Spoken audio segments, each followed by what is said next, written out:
What is the Quran? It is a set of 7th century revelations from God made to Muhammad in 2 cities, Mecca and Medina, in what is now Saudi Arabia. It heralds the truth that there is only one God, not the many gods still being worshipped in ancient Arabia. Of course, this was not the earliest revelation that there is only one God. That had been taught in Hebrew to the Jews and in Greek to the Christians before it was taught to Muslims in Arabic. These 3 sets of revelation set apart the people of the book, each with their own special covenant from the same God. There is only one.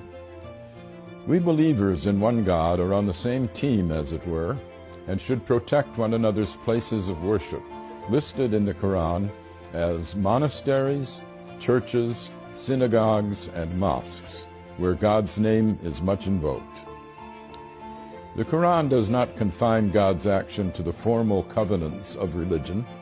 God tells us that he sends messages to all men all the time, beginning with Adam, who repented his sin in the garden and became the first prophet. The unending stream of prophets includes Moses and Jesus. Muhammad himself is the seal of the prophets, not as canceling former covenants, but as confirming them. But the love of God is not brought only by human messengers in the Quran. Creation itself is a set of messages from God, which speak a divine code that we are told to decipher. God's intent can be seen in the beauty and power of the universe. Moses does not speak alone on the mountain speaks with him.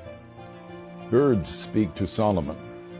The world is constantly signaling to us, bringing us insights into the beauty and power of its maker.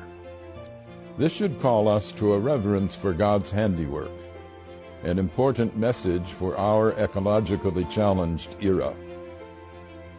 The Quran has more of poetry in it than of legislation.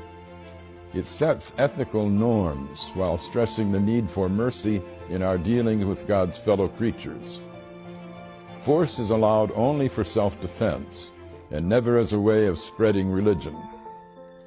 Commercial dealings with fellow Muslims or with non-Muslims should be meticulously fair and never extortionate. The relations of the sexes were still polygamous in the 7th century, as among the ancient Hebrews and the original Mormons, but women are to be honored. In fact, the dowry that was paid to a husband's family by the bride's family in Europe was paid in the Quran directly to the bride, and she retains this bride right even if the husband divorces her or if she divorces him. This carved out an area of women's rights unparalleled in the 7th century. The Quran is a book of many levels and great depths. Even non-Muslims can learn from it, as Pope Francis has proclaimed. I am Gary Wills for the Amirstein Center.